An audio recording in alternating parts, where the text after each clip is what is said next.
The Cage Made of Glass by Nicola Winters. I laid in bed as birds chirped outside my window, as I wanted to crawl further into bed and never leave. The thought of getting out of bed filled me with dread and always reminded me that I was a broken child, reminding me that I'm broken. Deep and shallow pits in my skin were the only comfort I had when days like these happened. My wrists were messed up. My wrists were messed up from writing and dropping bars when I convinced myself to get up and work out. It was never only my wrists that were hurting, but almost no one believed me. For a long while, after I didn't stop talking about it, I started to get referred to as a broken child. There was always something wrong with me. The joke that I used to find funny kind of hurt when my family would start joking about it. I love my parents, but each day was another fight. My room felt messy. Friends felt distant. And I felt like I was never good enough. Some days I could hardly pick up a pen, whether it was due to pain or me not having motivation to do a single thing. All the years and everything I studied and did was for nothing. I'm rarely useful in anything I study, in places where technology is all that is basically needed. The sword's rarely used due to each swing hurting.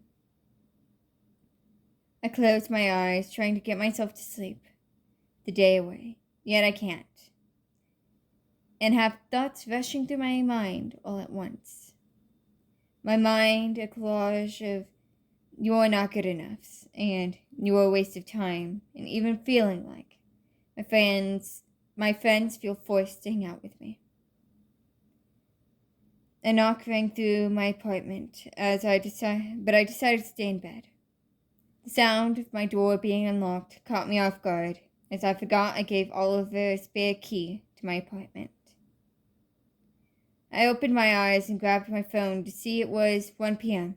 and I had 30 messages and 10 missed calls from him over the span of a week. That explains why Oliver was here today. I put my phone down and sat up to see Oliver in my doorframe. "It's good to see that you're alive," he said, with his blue eyes staring into me. His short, ash-brown hair was pretty neat, and he wore red flannel and gray jeans. "What happened, Fallon? I haven't seen you for a week and a half. I haven't seen you for a week and a half, and you haven't been in class.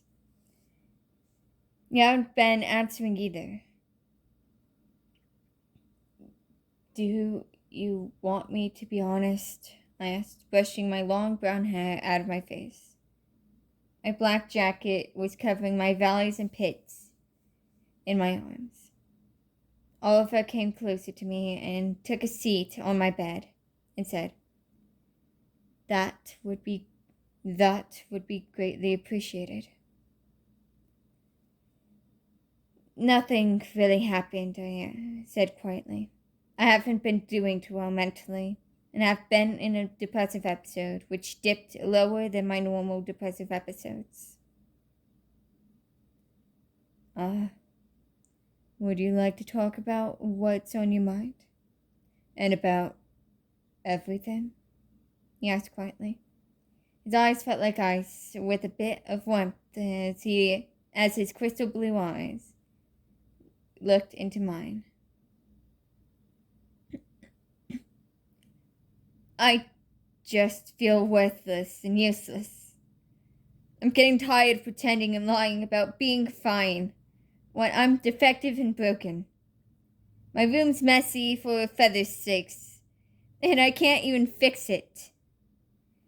You'd be better off without me. After all, you don't truly want to hang out with someone like me," I said, looking away from him. He reached out and grabbed my hand before saying, "You've never been defective, useless, or worthless. There's so much you do that shows you the opposite, and one of the best people I know.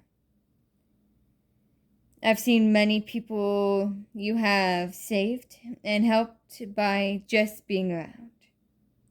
He wrapped circles into my hands, getting my attention back towards him. His eyes were fixed on my hands instead of my face, putting me more at ease.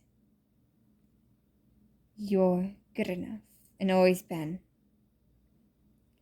"I've never felt good enough. Why should I believe you on me being good enough?" I asked loudly.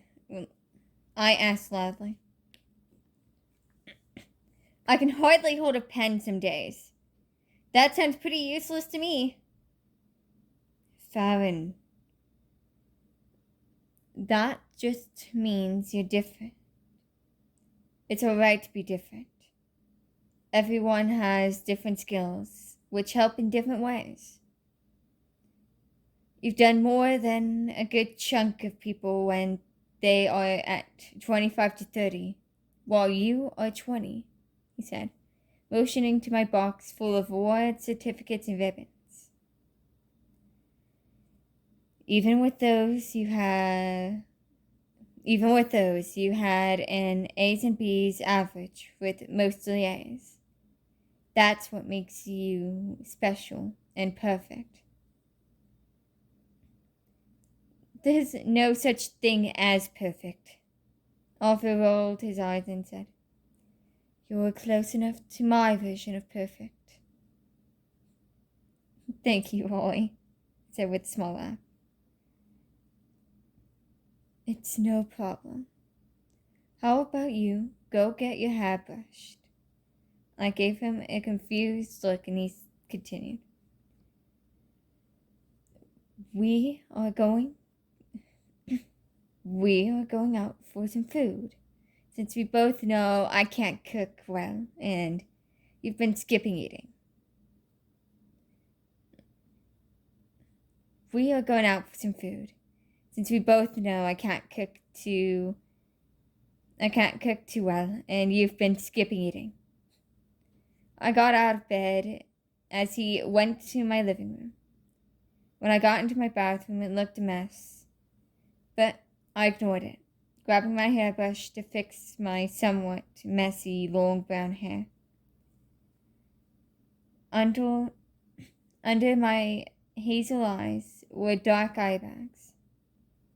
My hairbrush found its place back on my counter before I joined Oliver in the living room. "Are you ready for this?" After a moment, I said, "Sure." I gave him a short hug, making him short circuit for a second before we left.